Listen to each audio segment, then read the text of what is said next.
everybody. Let's hang out in Scottsdale, Arizona. Join Pete and me at the 2024 Bulletproof Summit at the beautiful JW Marriott Camelback in Scottsdale. Immerse yourself in innovation and inspiration. Unite and strengthen your team and earn 16 CE credits. That's June 14th and 15th.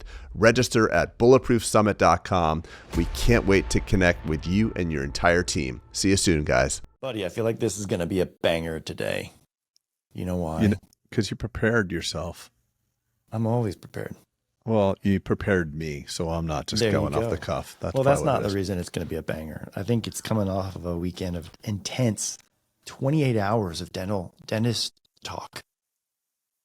From our mastermind this weekend. We had our mastermind retreat in Salt Lake, or Park City, I should say. And it's intense. It was an intense weekend. Fun, exhausting, fulfilling, all the things. Yeah, each day was what, 14-hour day. Start at 7, ended at 9 p.m. And had snowboarding in between. Mm-hmm. Yeah, that first reel is so funny. So Peter and I were snowboarding. We had our videographer Gage follow us the whole time. It's going to be such amazing content. I can't wait. Hey, Trey, welcome to the show. Yeah. You disrespectful jackass. Oh, he doesn't have his microphone in. Well, I show up when I feel like it, and I wanted to make sure that you knew I was coming. Okay, I appreciate it. Here I am. I don't mean that. You know, I was joking when I called you a disrespectful jackass, right? I don't believe anything you say anyway. So if you told me I was kind and loving, I'd worry about you. I do actually feel that way about you, Dwight. Yeah. And one day you'll get my name right too. So on top of that, it'll be really good. Oh my God. You know, I should just rename the two of you together. He has like Halfheimers. It's his dementia. I'm way better looking than him. He's getting old. So it's I don't dementia. appreciate that. What did you call me? Halfheimers? Yeah, like Alzheimer's, but like Halfheimers. Yeah, that's true. But anyway, I'm going to rename you guys to Trey and Dwight. Yeah, no, that sounds good. No, it's a good name. It's a good name. It's a good name. So Trey, we were just discussing kind of the long days we had in the mastermind retreat, and it was cool. It was we went from about 7 a.m. to 9 every night, with obviously some skiing in there. And just like I was thinking about something that, I grew up with this concept. Like you would hear about conferences you would go to in dentistry, and there was always this underlying theme that you learned more at the pool, talking to the people who were at the conference in the concepts and brainstorming than you did in the sessions. And, just because the sessions at, the conference I used to go to were large, but you'd learn more just kind of brainstorming back and forth. And same thing applied even on like the ski slopes. We're riding up and you're riding with someone and you're talking about this and that, even though you're in an intimate group already. It's just the continuation of.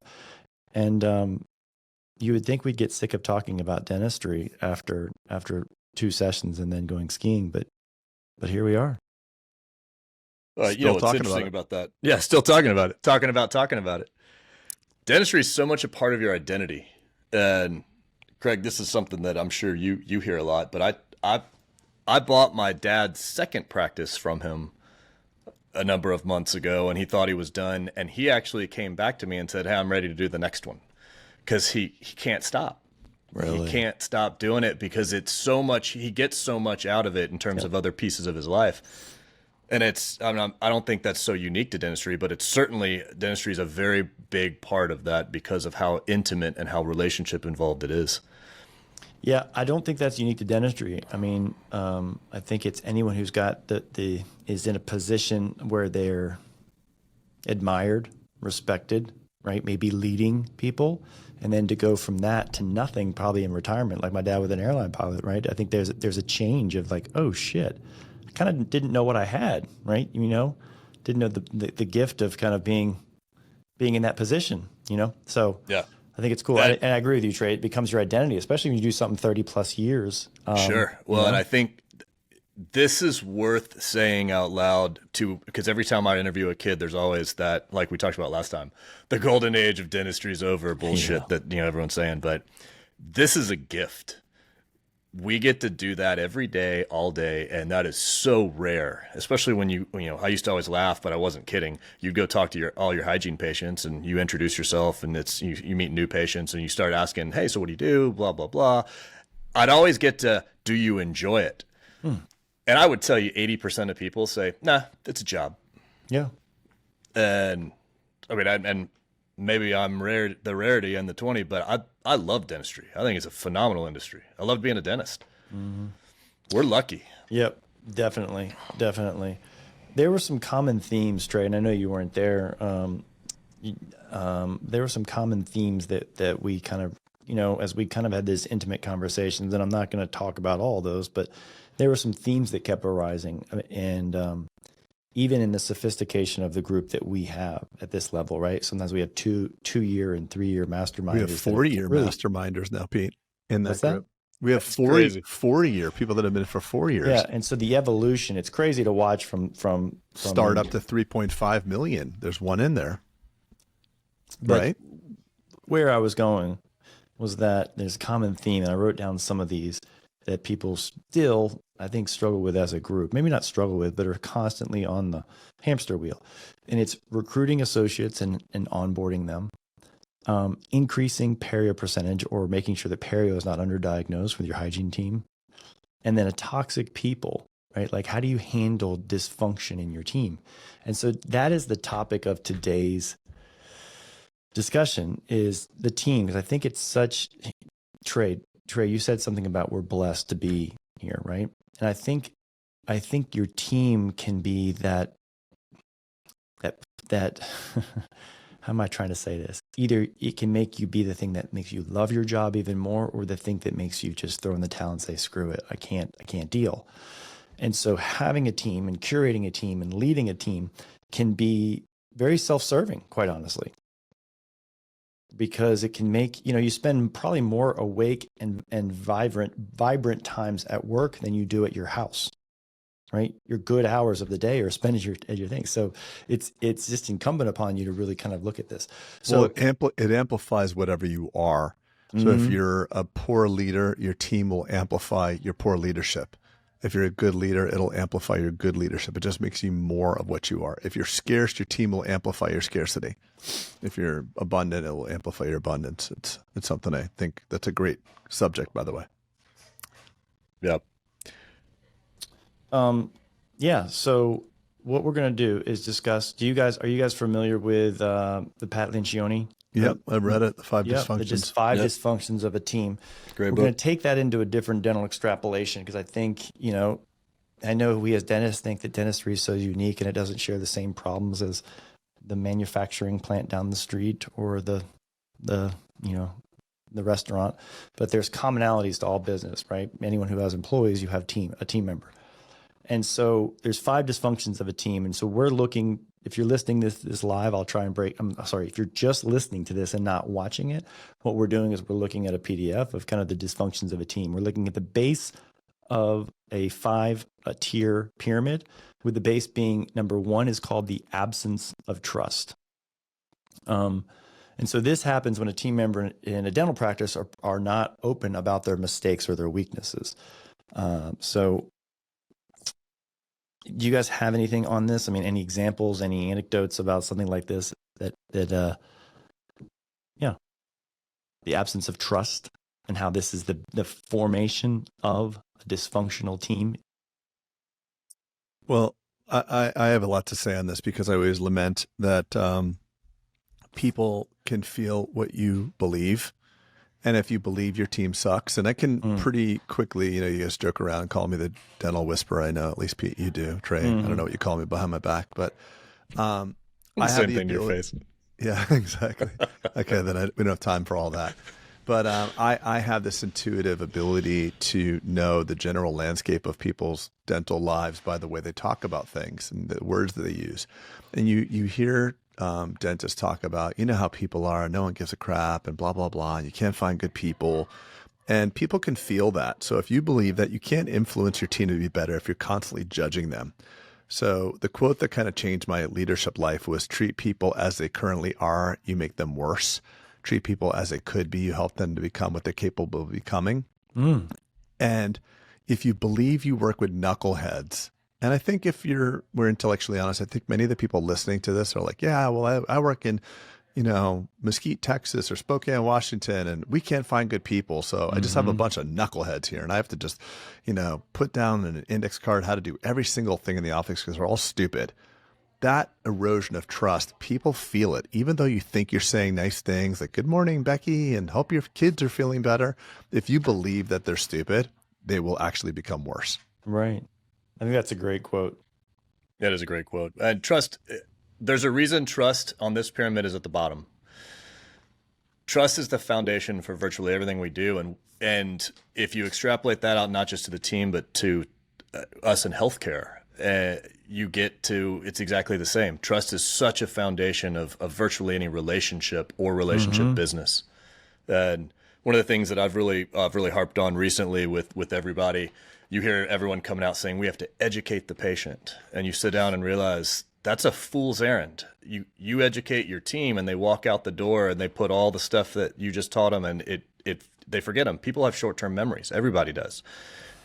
Educating a patient on what we know is never going to happen in a 2-visit type of situation. They're going to forget it all. What you're really doing is you're building a relationship based on trust. They're not making it from a fully educated, choices from a fully educated point of view. They're making it from a partially educated point of view. And the thing that tips them over the scale is the trust that you are doing what you say you are doing, or that you are a great healthcare provider, blah, blah, whatever it is that they trust you actually are. Trust is the foundation of all of it. And the team is something that, it's what Craig said, when you're trying to make people better and they trust that you have their best interests in mind, that's how you develop these people into, it's an inspiration and to grow, basically. I think the top 2 personalities, or I should say characteristics of the absence of trust in this context, right, would be that it says here, teams that conceal their weaknesses and mistakes from one another, and then hesitate to ask for help, provide constructive feedback, right? And so members of trusting teams obviously do the opposite. They admit that they're weak in a certain area. They're going to need some help today. I'm going to need some support, and tomorrow I'll give you support, right? That starts allowing people to trust that someone's got their, like the Navy SEALs thing. Someone's got their 6, right? Someone's got their back. Buddy. Well, I think one of the words that's used very frequently in a team that has no trust is, in order to not like and not trust people, you have to make them anonymous. So I'll hear this pathological comment coming from a lot of dysfunctional dental practices where it's like they made the appointment wrong, or they don't know how to schedule this patient, or they threw another patient in this, or they didn't clean up the room. Who's the they in that? Yeah. So as soon as you start using the word they, you have a breakdown. And one of the things I'm most proud about is when I see something, in my organization where it's like, hey, who took the handpiece out of Mini Lab 3? And then someone on, because we have a Facebook team page that's internal just for our employees. And someone will say like, oh, that was me, my bad. I have it. I put it in my cubby. I sterilized it and put it somewhere else. I'll get it back. I always private message that person, like, good on you, like good ownership, like just to own it. Own it. Just owning it no matter what it is. And that starts from the top down. And in my own leadership journey, and it's kind of funny that we're having this conversation because I didn't know we were going to have it. And I went to lunch with somebody who's like, hey, what was the big transition from, your business?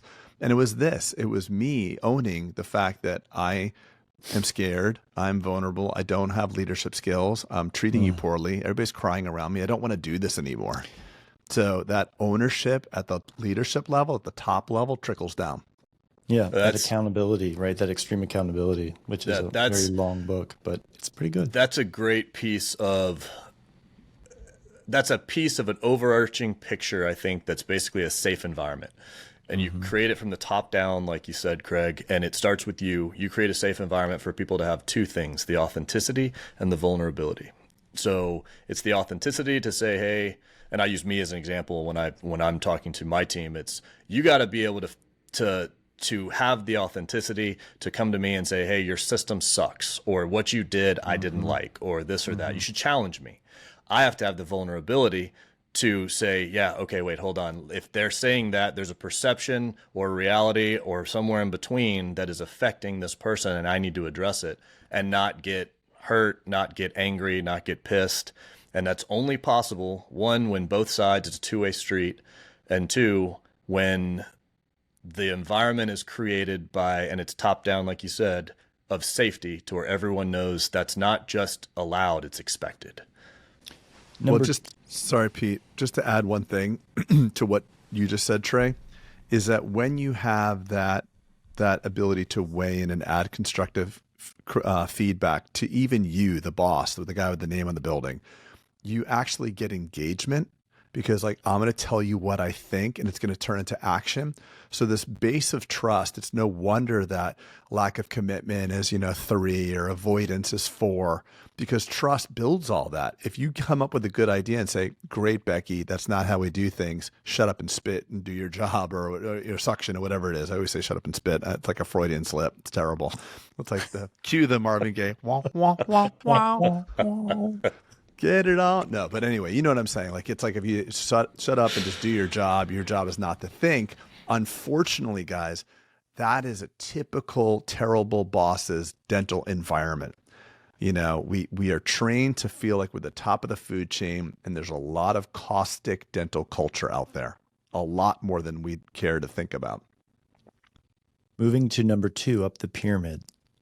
This one is probably my favorite. As Craig called me, toxic masculinity today, in a YouTube short. I don't know if you saw that, Trey. I didn't see it. It's funny. Actually, it's funny. The number 2 is, as we go up the pyramid, is called fear of conflict, right? And we see this. Actually, I saw this a lot this weekend, didn't you, Craig? Where people are big time. And I said this line. I said, look, anxiety comes from knowing what to do or what conversation to have, and then just not having it for years and years and years upon year, and it's like, people are afraid of, like my wife says, the sweaty back conversation. And sometimes it's just not conflict. Sometimes we interpret as lack of respect, or, oh, this is going to cause drama. And I think it's the exact opposite, right? Because what do I see a lot of, even in my offices sometimes, is something called subgrouping. I don't know if you guys have this, where clicks, you bet. Karen's not, I'm going to use a fictitious name. Sally's not working very hard, and she didn't check the patient out right. And they're spending time talking to another employee or another team member, right? And then they engage in conversation. And before long, that gets back to, right? And so it's these subgrouping of people that causes these tribes inside your culture, as opposed to just walking up to Sally and being like, hey, Sally, we're team members, kind of did this. I want to give you some instruction here. Is that okay? And ask for permission to give you some feedback. And it could cause, that was probably not my best example, but you get what I'm saying is that we, for some reason, our default is let's talk shit about that person, as opposed to just like, hey, let's come here and let's have a hard conversation, and then we can squash it and move on.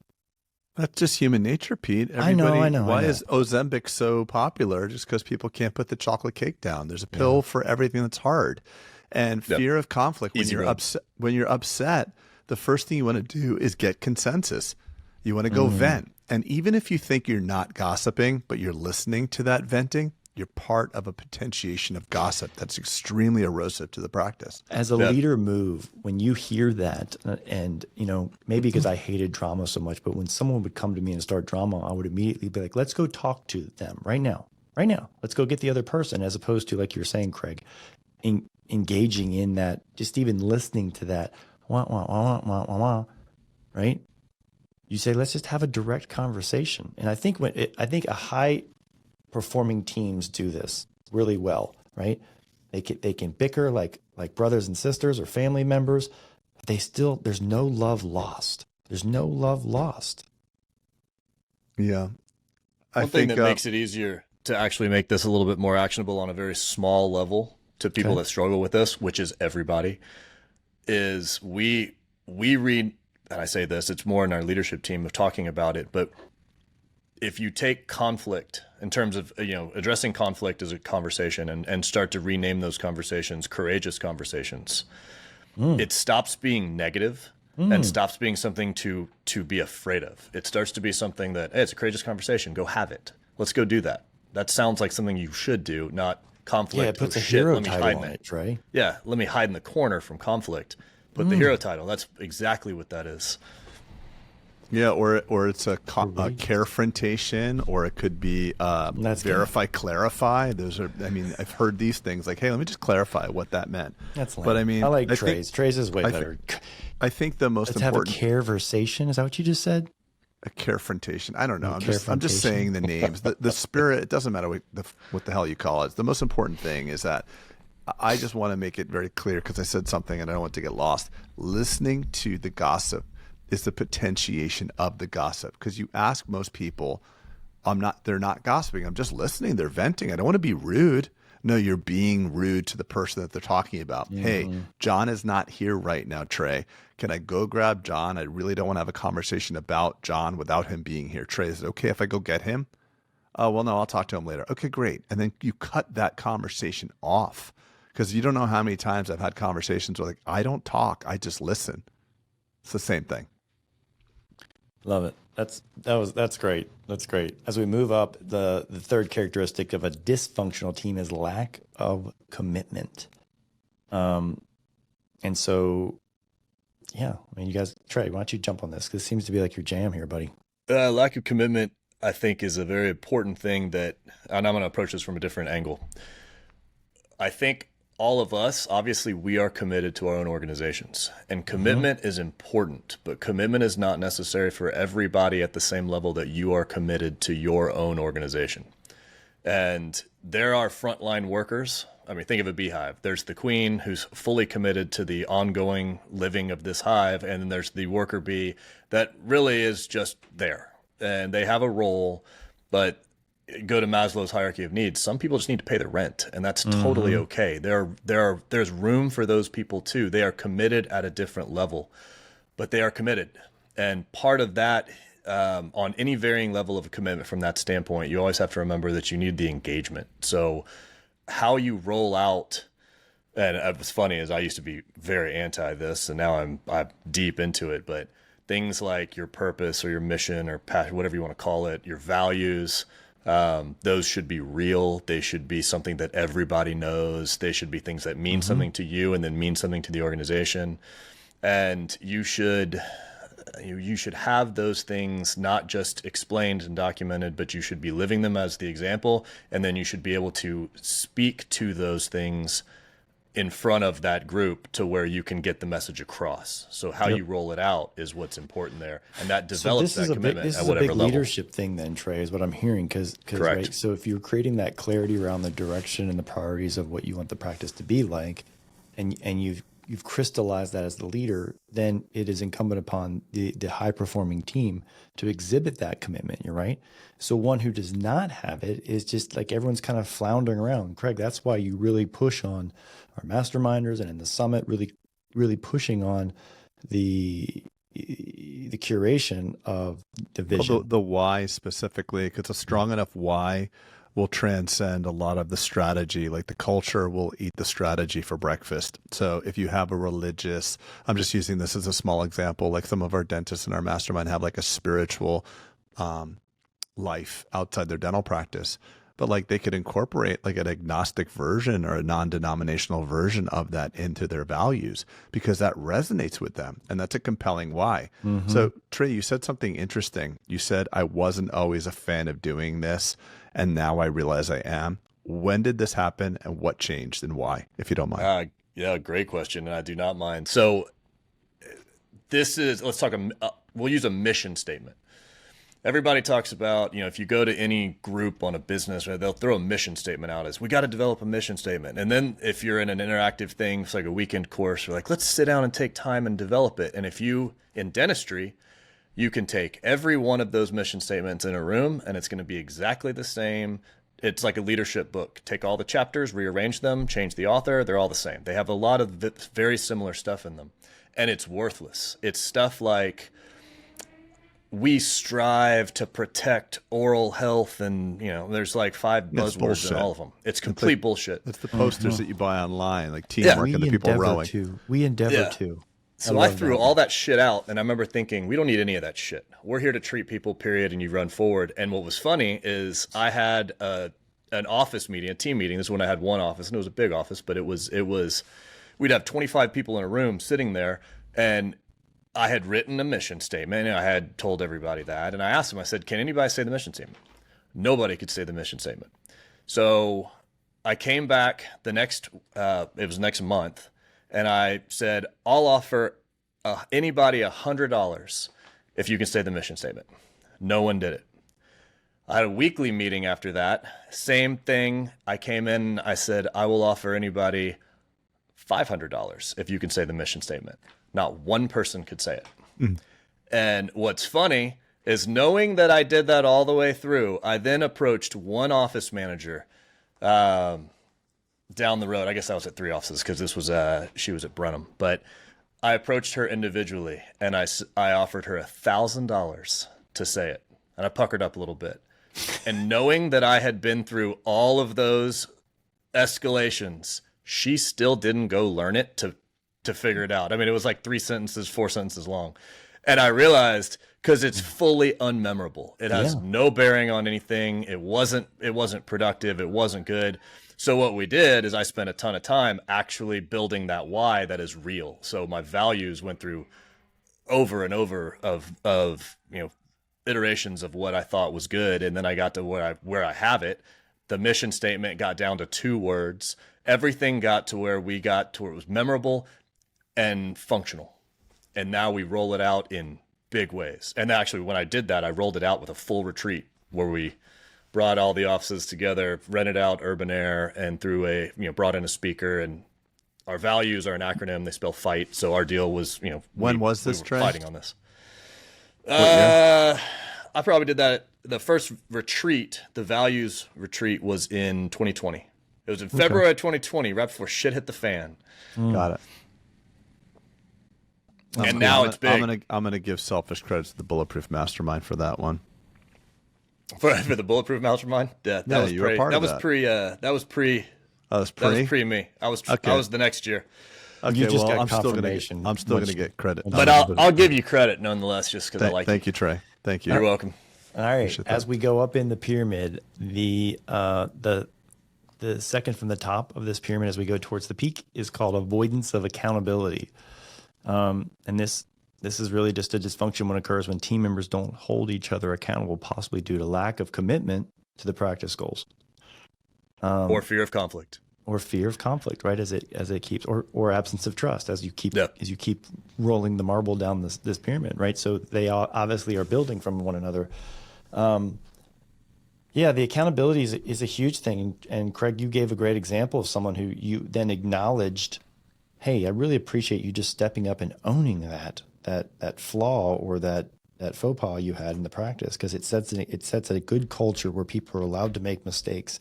And I think when you're allowed to make mistakes, you can kind of feel a little bit more accountable, right? There was no massive repercussion that happened because they didn't put it back. It was just, hey, try to do better kind of thing, And I think this is good. I want to hear what you guys have to say.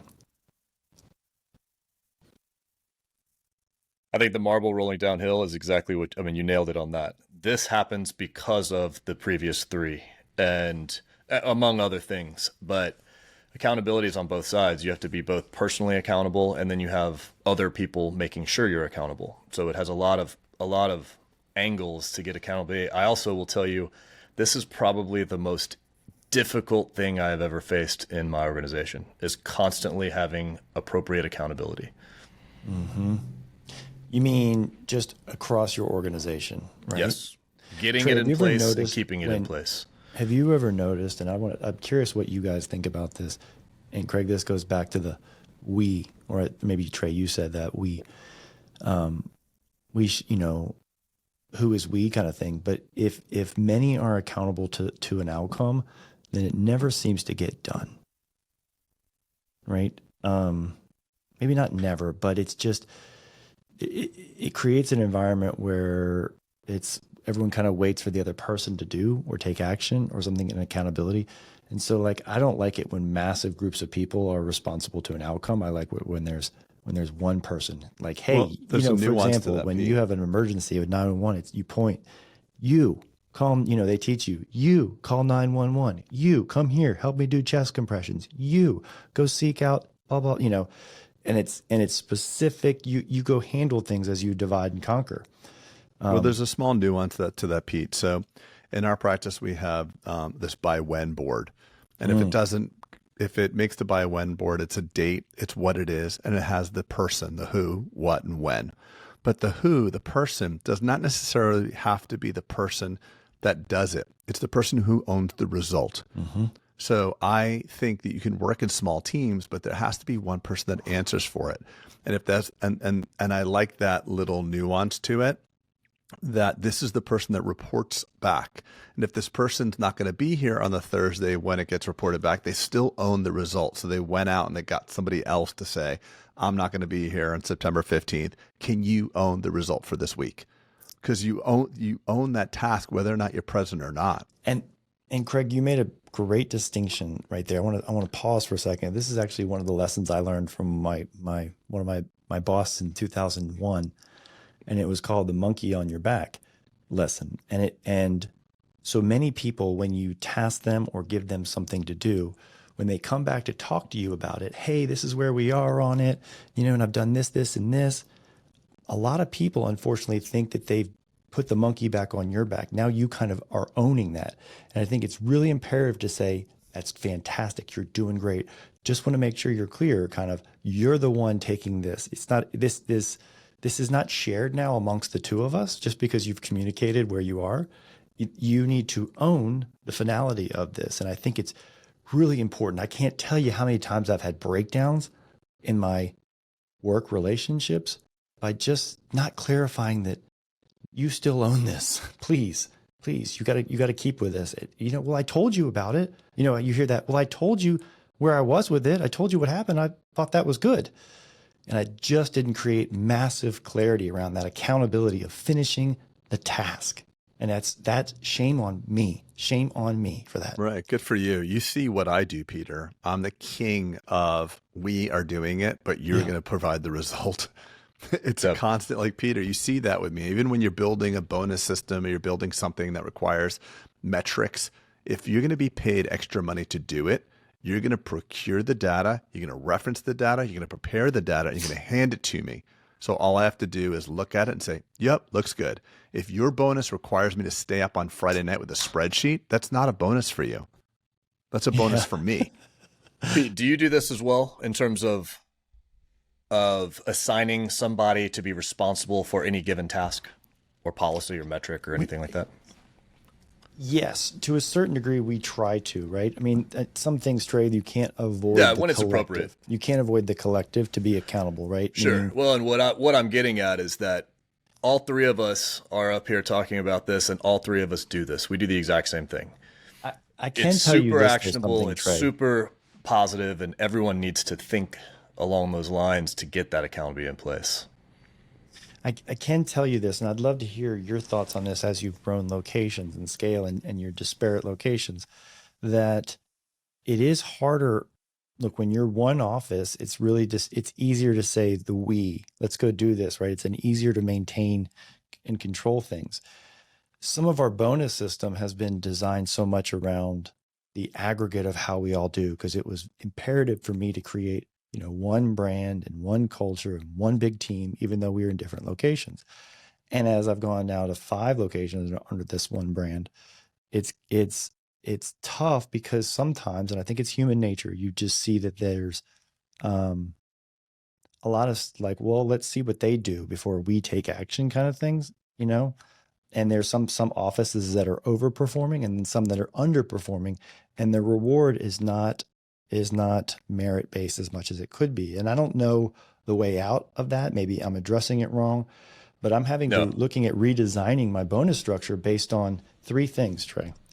Bonus for the individual, because I think to myself, look, if I was in their shoes, I would probably react the same way, meaning that I'm not going to go above and beyond if it's something out of my control. So I'm trying to put things back into personal level. How much can you control?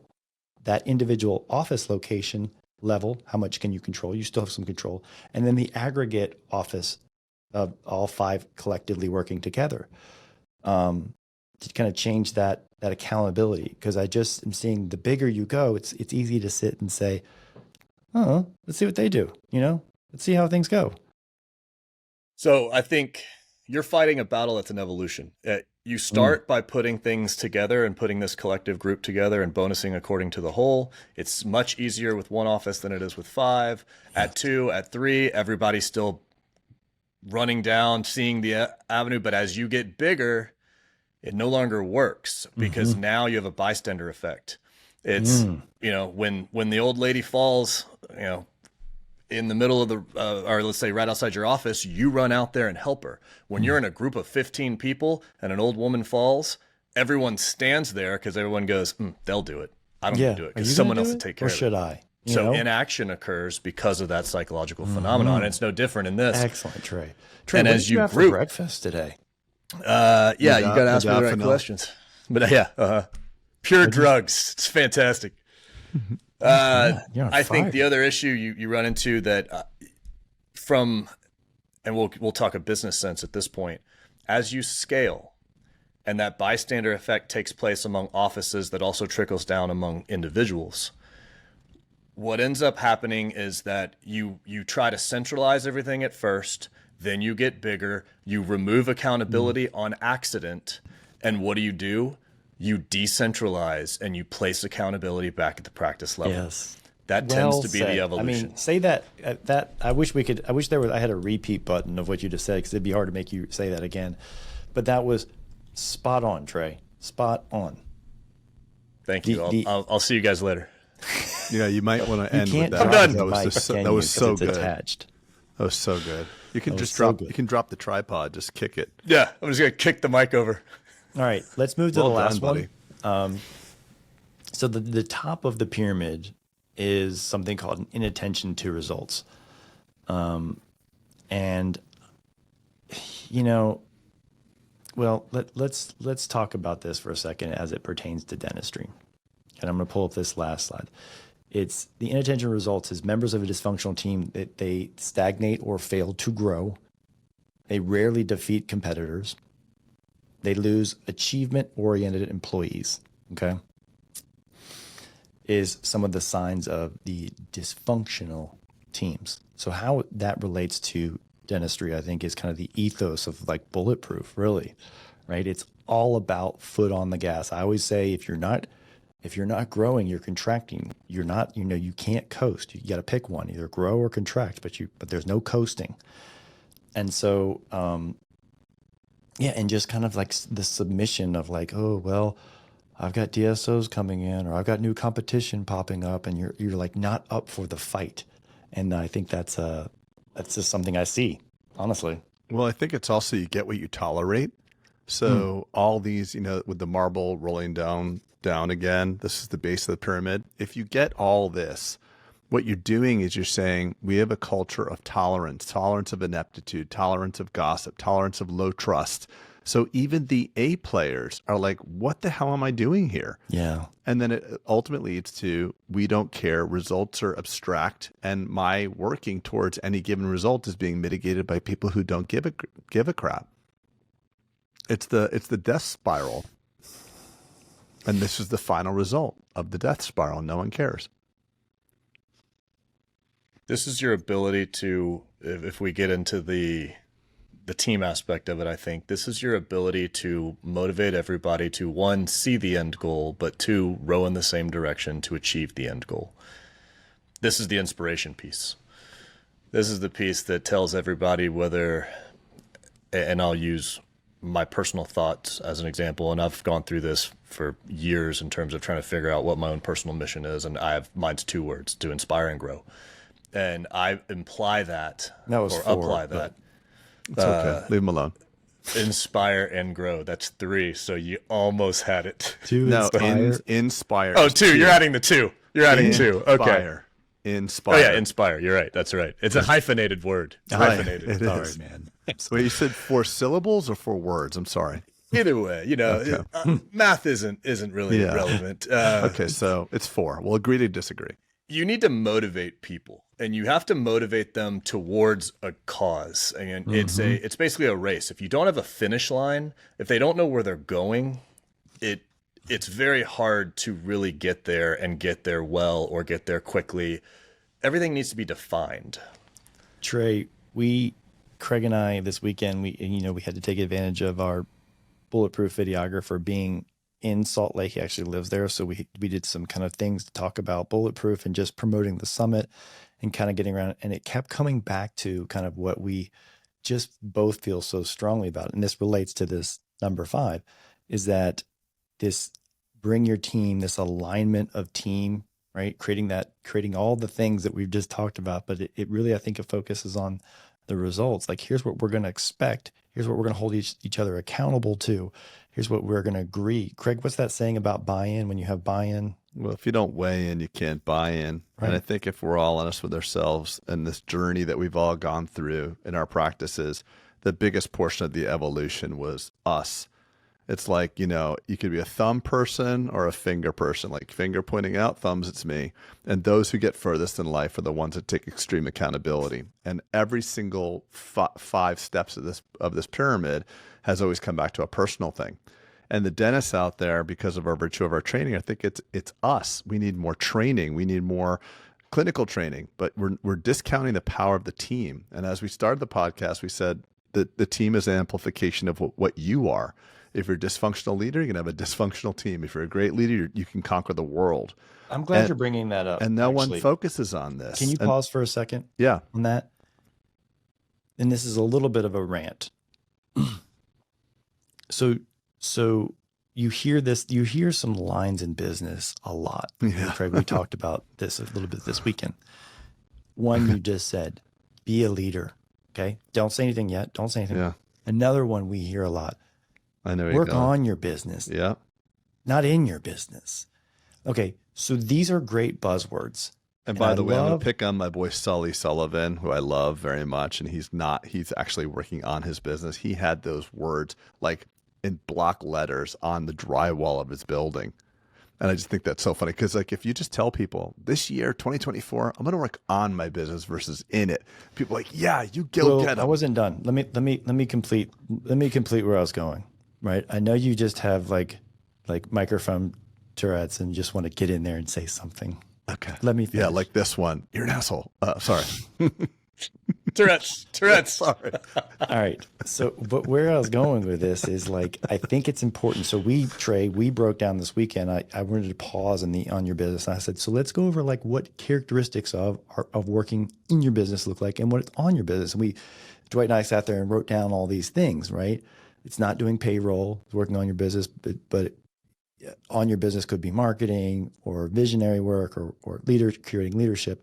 And so I think when someone says be a leader, everyone shakes their head and yeah, I'm be a better leader and do this. But there needs to be examples. And I think this podcast was a good example of kind of looking at the levels of leadership that you're going to expect, not just in your team. Because honestly, at the end of the day, guys, what I'm trying to say is what am I trying to say? Creating a high performing team, i.e. lack of a dysfunctional team, is the best example or best display of leadership you could have. Agreed? Of course. It's right. a product. So, it's the product of your leadership. Yes. And so this topic is really about leadership, but it actually gives tangible things to be like, be a better leader. And everyone's like, yeah, I'm be a better leader. Right. Like, and I'm guilty of it too. You shake your head. Yeah, I'm working on my business, not on it, And I think it's incumbent upon us, or it's vital for us to break down what these actually mean so that we don't have any more just head nodding and like, yeah, we do that. I do that. And so good on us. We did it. We broke it down. Was it well received?